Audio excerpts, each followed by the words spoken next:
राधे राधे। श्री कृष्ण जन्माष्टमी कथा। द्वापर युग में पृथ्वी पर राक्षसों के अत्याचार बढ़ने लगे। पृथ्वी गाय का रूप धारण कर अपनी कथा सुनाने के लिए तथा अपने उद्धार के लिए ब्रह्मा जी के पास गई। ब्रह्मा जी सब देवताओं को साथ लेकर पृथ्वी को विष्णु के पास क्षीर सागर में ले गए। उस समय भगवान विष्णु शैया पर शयन कर रहे थे। स्तुति करने पर भगवान की निद्रा भंग हो गई। भगवान ने ब्रह्मा एवं सब देवताओं को देखकर उनके आने का कारण पूछा तो पृथ्वी बोली, भगवान, मैं पाप के बोझ से दबी जा रही हूँ, मेरा उद्धार कीजिए। यह सुनकर विष्णु भगवान बोले, मैं ब्रजमंडल में वासुदेव की पत्नी देवकी के गर्भ से जन्म लूंगा। तुम सब देवतागण ब्रजभूमि में जाकर यादव वंश में अपना शरीर धारण करो। इतना कहकर भगवान अंतर्ध्यान हो गए।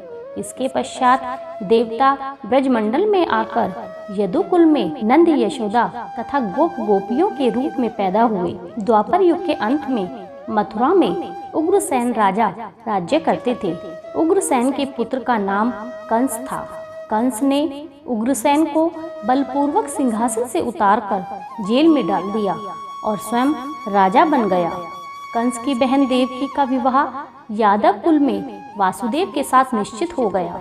जब कंस देवकी को विदा करने के लिए रथ के साथ जा रहा था तो आकाशवाणी हुई कि हे कंस, जिस देवकी को तू बड़े प्रेम के साथ विदा कर रहा है उसका 8वां पुत्र तेरा संहार करेगा। आकाशवाणी की बात सुनकर कंस क्रोध से भरकर देवकी को मारने को तैयार हो गया। उसने सोचा, न देवकी होगी और न ही उसका कोई पुत्र होगा। वासुदेव जी ने कंस को समझाया कि तुम्हें देवकी से तो कोई भय नहीं है, देवकी की 8वीं संतान से तुम्हें भय है, इसलिए मैं इसकी 8वीं संतान को तुम्हें सौंप दूंगा। तुम्हारे समझ में जो आए उसके साथ वैसा व्यवहार करना। कंस ने वासुदेव जी की बात स्वीकार कर ली और वासुदेव देवकी को कारागार में बंद कर दिया।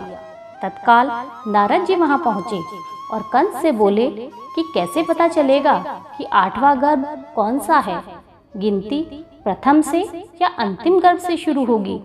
कंस ने नारद जी के परामर्श पर देवकी के गर्भ से उत्पन्न होने वाले समस्त बालकों को मारने का निश्चय कर लिया।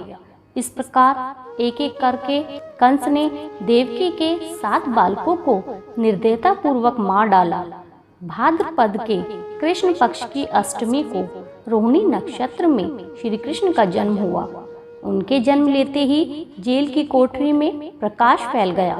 वासुदेव देवकी के सामने शंख, चक्र, गदा एवं पद्मधारी चतुर्भुज भगवान ने अपना रूप प्रकट कर कहा, अब मैं बालक का रूप धारण कर रहा हूँ। तुम मुझे तत्काल गोकुल में नंद के यहाँ पहुँचा दो और उनकी अभी अभी जन्मी कन्या को लाकर कंस को सौंप दो।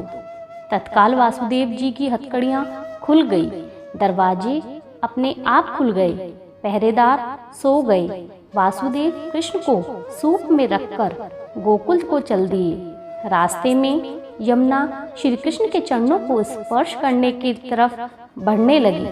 भगवान ने अपने चरण लटका दिए। चरण छूने के बाद यमुना घट गई। वासुदेव यमुना पार कर गोकुल में नंद के यहाँ गए। बालक कृष्ण को यशोदा जी की बगल में सुलाकर कन्या को लेकर वापस कंस के कारागार में आ गए। जेल के दरवाजे पहले की तरह बंद हो गए। वासुदेव जी के हाथों की हथकड़ियां पड़ गई, पहरेदार जाग गए। कन्या के रोने पर कंस को खबर दी गई।